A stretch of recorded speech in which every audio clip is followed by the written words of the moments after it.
What's poppin', everybody? It's your boy All Around Rule with a UFL championship recap and reaction, and we gonna smoke a blunt with it too.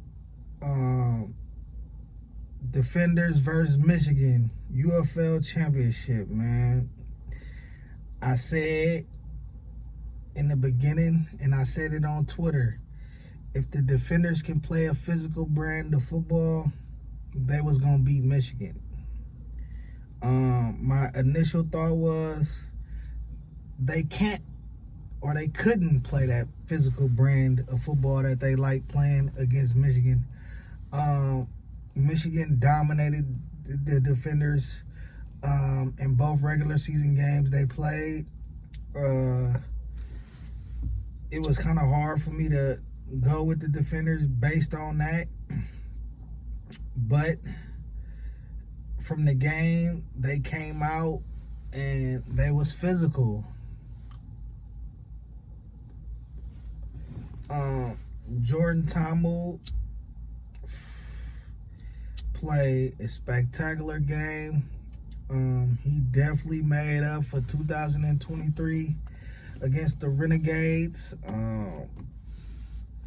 He played a fabulous game. I mean, he was out there throwing that thing, really airing that thing out. Like, they had so many deep ball catches, it was crazy.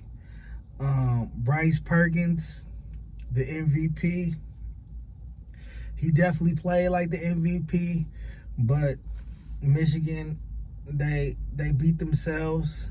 2 costly turnovers, 1 fumble. The tight end stripped his own dude. Then Bryce was trying to make something happen, and he threw a pick in the third. I felt like that pick was the momentum swinger. Even though they was losing, I felt like they was gonna be able to come back in the third, which they tried to do in the fourth. But I felt like if they was able to not get that pick and sustain a few drives, I felt like they would have got it at least down to almost a 1-score game. Almost. But the defenses wasn't really playing this weekend, I guess. DC scored the highest total points in a spring football game, 58. The previous record was 53 by my Battlehawks when they played the Orlando Guardians in St. Louis. Man, this game, it was way better than last year's game. San Antonio got shut out by the Stallions 25-0. This game was action-packed, flying back and forth. I just felt like that second quarter when DC took off and the Panthers didn't score. I mean, they blew them out in the second quarter, 31-6, I think. That was the breaking point.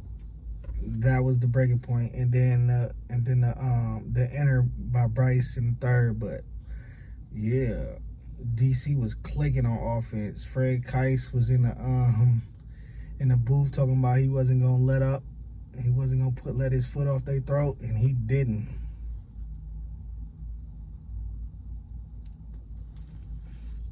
And shout out to DC, man, because after the game, I thought about it like, damn, I didn't even look at it from the angle of DC already being there before, already having that experience in the championship game when they lost to Arlington. But it showed, man, that they really wanted it more than Michigan, and they played way harder. And like I said, I definitely liked the game. I just felt like it could have been a little bit closer, but I definitely liked the game.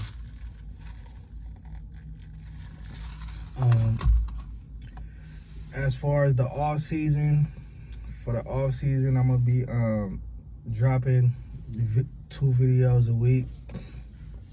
I really want to dive deep into this draft, this UFL draft coming up.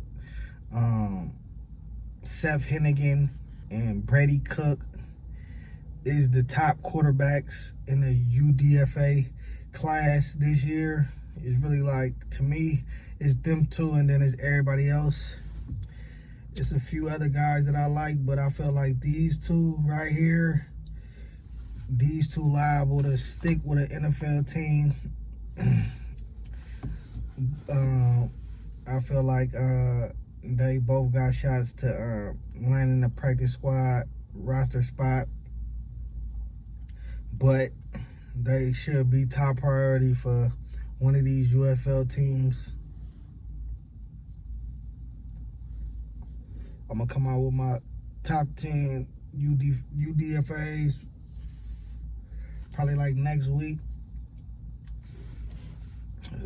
I got a nice little batch of 10 players that I want to see personally in the league. It's not really like top 10 players, it's top 10 I want to see. So I'm gonna have that next week. Shout out to the DC Defenders, man. Y'all did y'all thing this year. See y'all next year. Peace.